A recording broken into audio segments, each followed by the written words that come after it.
Hey everybody, thank you for joining me today. So to continue our series of looking at different techniques, especially for our holiday cards, I decided that this week we were going to work with stencils. So I have some Nouveau glitter paste and some crackled, just plain embossing paste. So we're going to start off with this holiday knit stencil from Tim Holtz, and we're going to be using brown and white paper. I want to say they're both 100 pound. And I'm just going to tape it down using some washi tape. And you want to make sure that you have, what do they call it, like one of those offset spatulas or your palette knife. And we're going to use that to spread the glitter paste. And when I open this, it's hard to see, but I tried to scrape, because it's brand new and I just opened it. I tried to scrape off as much as I could from the top that was on it, because I don't want to waste any of this glitterness. It's so pretty, and in person the video really doesn't give it justice, but I loved using these glitter pastes. So on the first one, that was the white sheet. Now we're going to do the same thing using the dark brown.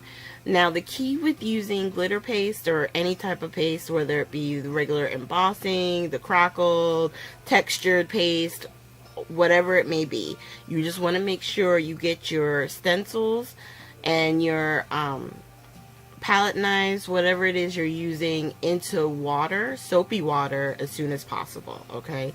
Otherwise it will leave or stay on there. It'll get like caked on. Now, as far as full coverage goes, this stamp or stencil from TCW, I got this from Scrapbooking with Me Boutique. I think it was on sale once. It's called the Doodle Bloom. And this one we're going to be using the gold glitter paste. And I want to say this is 6x6, so I think the card pieces I cut were 4 1/4 by 5 1/2. I figured it would be like a front of an A2 size card. It covered the entire cardstock, and so you got more coverage using this particular stencil because it was bigger. The Tim Holtz ones are nice, but they're narrow. You know what I mean? I think it's just really for like putting stencils or using the stencils in smaller areas, or like on a scrapbook page they work. On the card front, I always find that I'll wind up having glitter paste on the side. You'll see, because when I get to the snowflake one, I'll show you what I mean. So now we're doing it on the brown, and I have to say I loved it on the white, but when I took it off and showed it on the brown here, oh my god, this one was probably my favorite. I would do this stencil with the red, the gold, which one is this one? I want to say it's clear, but it's called something. Moonstone. This is the Moonstone. I mean, it's just so pretty. And it would be pretty all year long, not just for holiday cards, you know what I mean? But that's what I'm talking about right now, because we're moving closer and closer to Christmas. And whether you celebrate Christmas or not, or if you're, just wanting to do a holiday card, these could work. Now, with this one, this is the snowflake, the layered, I want to say it's, snowflakes layering stencil. With this one, I'm trying to target certain snowflakes and not get the paste anywhere that I don't want it. And I probably should have stopped right there, because when I laid this down to get that snowflake on, you can see I had a little piece, just a little bit. So then to try and tie it all in, I add little bits all around it, and I realized that's not going to work. But for the sake of this video, I left it in, because that's what I was talking about with the Tim Holtz ones, where it feels like you have a narrow window as far as how the snowflakes are working. It's hard to explain.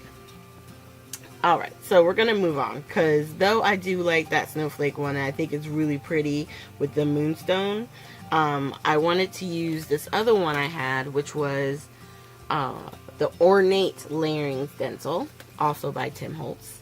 And this one I'm using the crackled paste, and with the crackled paste, you're not going to see it on this video. It's really, what makes crackle paste interesting is once it's dried, you get all that texture. And with doing the video and trying to get, you know, everything onto the projects that we're doing right here, there wasn't enough time for it to really dry and get to the full effect. So when I show you up close video or pictures of it, it's still in its smooth stage because it's still drying.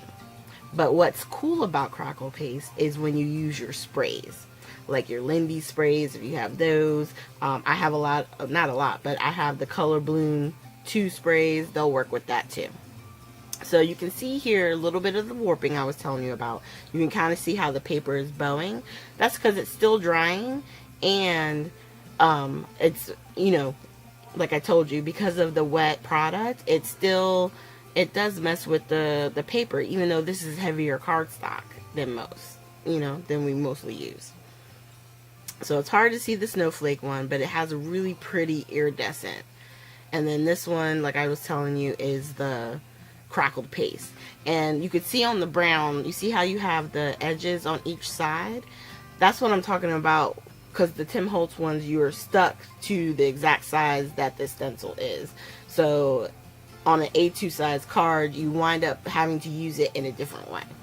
So make sure you guys stay tuned. This Sunday coming, we will be doing another video using the technique that we did today with using stencils. I'm not sure if it's going to be a layout or if it's just going to be a card, but either way, stencils will be used, and there will probably be either the glitter paste or some embossing paste. So here I'm going to post videos from previous techniques, and make sure you guys hit the subscribe button or my photo, and you'll be able to get alerts whenever I upload videos. Thanks again, and have a great day.